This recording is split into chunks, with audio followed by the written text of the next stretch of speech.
Dear brothers and sisters in Christ Jesus,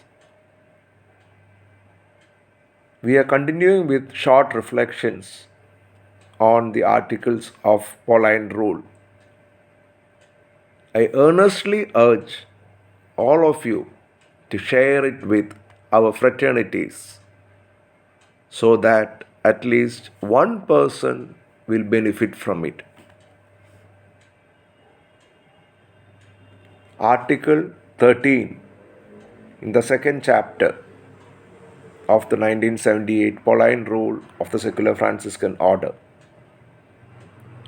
As the Father sees in every person the features of his Son, the firstborn of many brothers and sisters, so the secular Franciscans, with a gentle and courteous spirit, accept all people as a gift of the Lord and an image of Christ.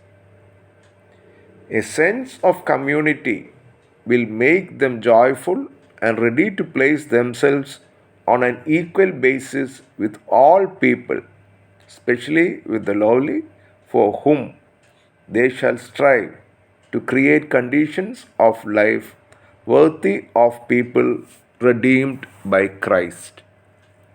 Article 13 stress on the sense of community with two particular emphasis.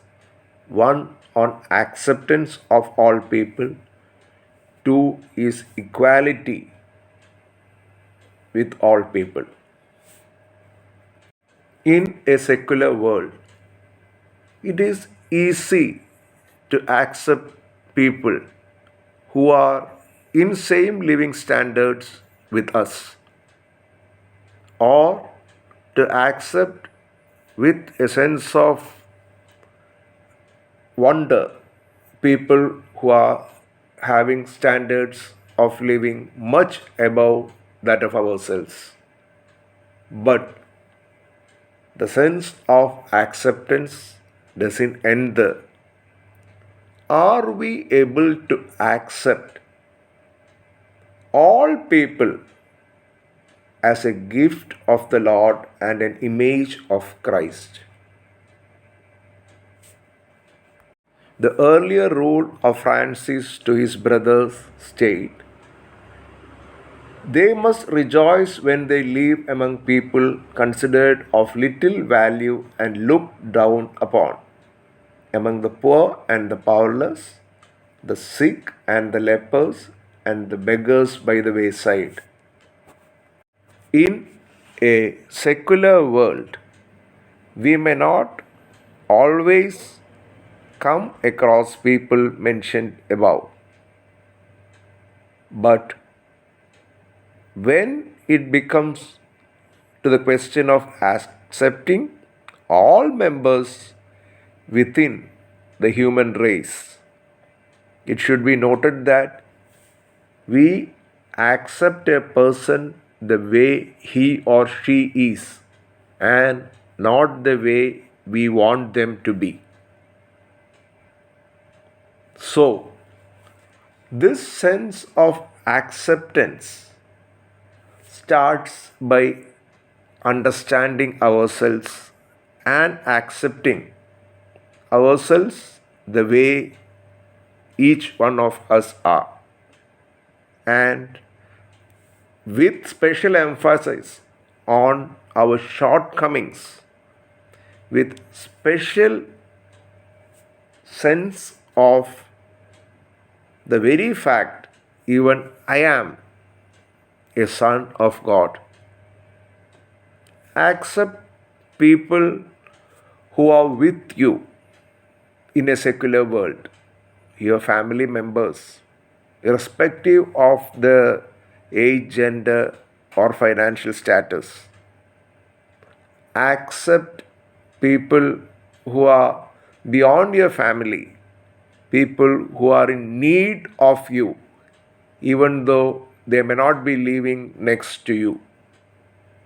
Seek the face of God in them and make sure that you repeat in your heart all human beings have the likeness and image of God. Social classes are created by human beings. The idea of a social class is for the survival of the fittest. But this never so in the Franciscan community. Our sense of equality with all human beings go beyond the so-called social class and in a Franciscan secular manner, which we mean to say that it is beyond what a person do, or it is beyond his financial status, it is beyond his age or gender. But equality is something that should remain with us as long as we are considered to be human beings. It is rather easy to talk about community when human trust is at stake. How do we actually feel the sense of community unless it is a God given grace? As Franciscan members, let us strive to be a community of God's own people. He has called us, and Francis and the Franciscan nature has been a strength for us to progress in a community life with responsibility, equality, and sense of God given grace. Thank you.